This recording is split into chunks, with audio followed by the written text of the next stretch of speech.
नमस्कार दोस्तों, सपरिन स्टडी के इस यूट्यूब चैनल पर आपका स्वागत है। दोस्तों, आज हम डिस्कस करेंगे पंजाब और हरियाणा उच्च न्यायालय के बारे में। जैसा कि आज हम जानते हैं, पंजाब और हरियाणा उच्च न्यायालय चंडीगढ़ में स्थित है। तो क्या ये शुरू से ही चंडीगढ़ में था या फिर इसकी स्थापना कहीं और हुई और बाद में इसको शिफ्ट किया गया चंडीगढ़ में? ये सभी बातें हम डिस्कस करेंगे इस वीडियो में। तो सबसे पहले भारतीय अधिनियम 1915, यानी उस वक्त हमारा देश जो है वो अंग्रेज़ों का गुलाम था। तो भारतीय अधिनियम 1915 के अंतर्गत 20-21 मार्च 1919 में पंजाब और दिल्ली उच्च न्यायालय की स्थापना की गई और ये स्थापना की गई थी लाहौर में, जो कि आज है पाकिस्तान में।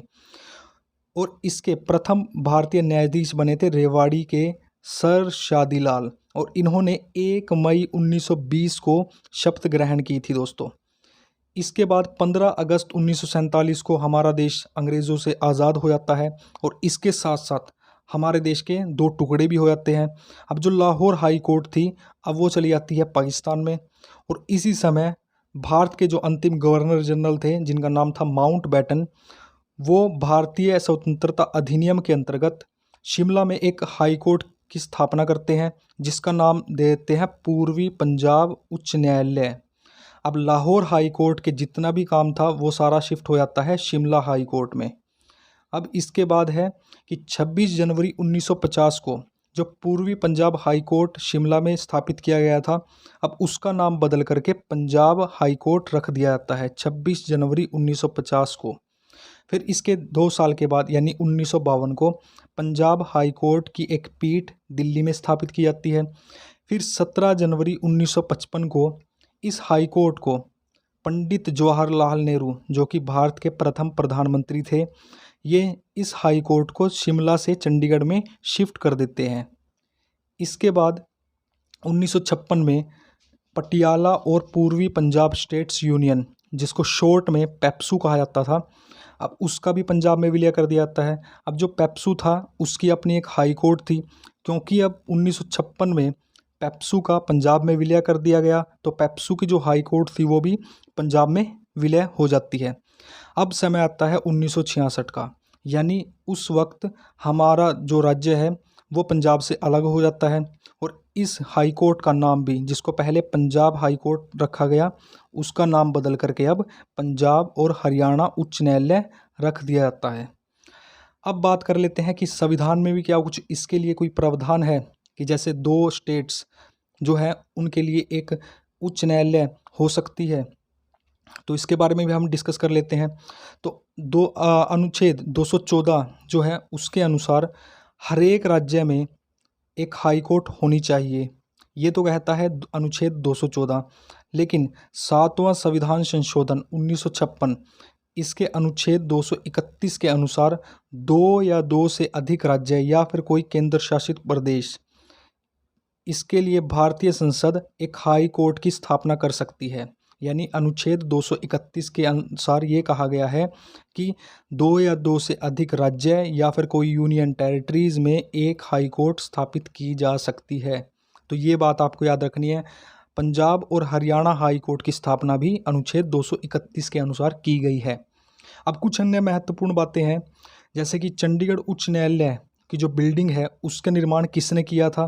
तो ये थे ली कार्बूजियर, जो कि एक फ्रांसीसी थे।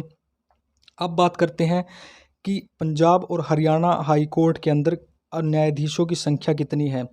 तो ये डेटा है नवंबर 2019 के अनुसार, तो इसके जो न्यायाधीश हैं उनकी संख्या 39 बताई गई है। अब बात करते हैं कि पंजाब और हरियाणा हाई कोर्ट के प्रथम मुख्य न्यायाधीश कौन थे। तो ये थे न्यायमूर्ति रामलाल। इनका जो टाइम पीरियड था वो 1947 से लेकर के 1949 तक था। अब एक बात आपको याद रखनी है कि जो न्यायमूर्ति रामलाल थे वो जब भारत का विभाजन हुआ, भारत स्वतंत्र हुआ, तो उस वक्त शिमला में एक हाई कोर्ट की स्थापना की गई, जिसका नाम दिया गया था पूर्वी पंजाब हाई कोर्ट। तो ये उसके प्रथम मुख्य न्यायाधीश बने थे। लेकिन जब हमारा स्टेट हरियाणा पंजाब से अलग हुआ, तो उस वक्त यानी 1966 में न्यायमूर्ति मेहर सिंह इसके हाई कोर्ट के मुख्य न्यायाधीश बने थे। ठीक, इतनी बातें आपको याद रखनी है। इसके बाद है एक ऐसे न्यायमूर्ति भी हुए हैं जिन्होंने अपने पद पर रहते हुए मुख्य न्यायाधीश के पद से इस्तीफा दिया था, तो वो थे न्यायमूर्ति डोनाल्ड फाल्शा। तो ये पहले मुख्य न्यायाधीश थे पंजाब और हरियाणा हाई कोर्ट के। अब इनके अलावा भी दो ऐसे मुख्य न्यायाधीश हुए हैं जिन्होंने अपने पद पर रहते हुए जो है त्यागपत्र दिया था, वो थे रणजीत सिंह नरूला और जितेंद्र वीर गुप्ता। अब टोटल 3 मुख्य न्यायाधीश पंजाब और हरियाणा हाई कोर्ट के ऐसे हुए हैं जिन्होंने अपने पद पर रहते हुए त्यागपत्र दिया है। अब एक ऐसे भी न्यायाधीश हुए हैं जिनके ऊपर महाभियोग चलाया गया है। अब उनका नाम है न्यायमूर्ति वीरस्वामी रामास्वामी। जो इनका टाइम पीरियड था वो था 1987 से लेकर के 1989 तक का। अब ऐसे भी न्यायमूर्ति हुए हैं जो पहले तो न्यायमूर्ति बने और उसके बाद फिर वो हरियाणा के राज्यपाल भी बने। तो ऐसे 2 न्यायमूर्ति थे जिनका नाम था न्यायमूर्ति रणजीत सिंह नरूला और न्यायमूर्ति सुरजीत सिंह संगवालिया।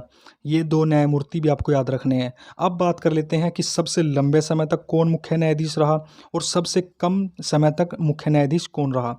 तो सबसे पहले बात करते हैं सबसे लंबे समय तक। तो सबसे लंबे समय तक रहे थे न्यायाधीश अमरनाथ भंडारी, जिनका टाइम पीरियड था 1952 से लेकर के 1959 तक। अब बात करते हैं सबसे कम समय तक। तो ये थे देवी सिंह तेवतिया, जिनका टाइम पीरियड था 15 अक्टूबर 1987 से लेकर के 29 अक्टूबर 1987 तक। ये था दोस्तों। इसके बाद है ऐसे न्यायाधीश जो सुप्रीम कोर्ट के न्यायाधीश भी बने हो। तो ऐसे एकमात्र ऐसे न्यायाधीश भी हुए हैं जो पहले तो पंजाब और हरियाणा हाई कोर्ट के मुख्य न्यायाधीश थे और बाद में जाकर के सुप्रीम कोर्ट के न्यायाधीश बने, जिनका नाम था तीर्थ सिंह ठाकुर। अगर वर्तमान की बात की जाए तो वर्तमान में है रविशंकर झा, जो कि पंजाब और हरियाणा हाई कोर्ट के मुख्य न्यायाधीश हैं और ये 35वें नंबर के न्यायाधीश हैं। तो ये था दोस्तों आज का हमारा टॉपिक। अगर इससे आपको कोई हेल्प मिली हो तो please like, share and subscribe the channel. मिलते हैं अगली वीडियो में, तब तक के लिए नमस्कार।